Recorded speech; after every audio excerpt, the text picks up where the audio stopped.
પાક્કું ગુજરાતી હોય તો ફટાણું સંભળાય તો માનું.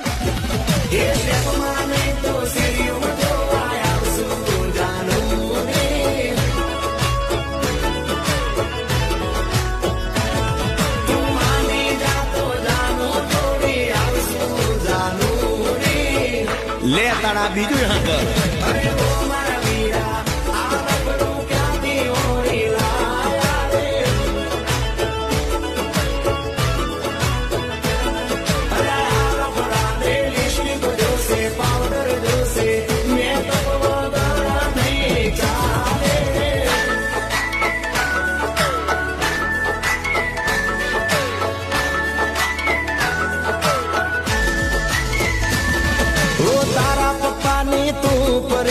બાપનો હું રાજકુમાર રાજાની રાણી બનવામાં આટલી ના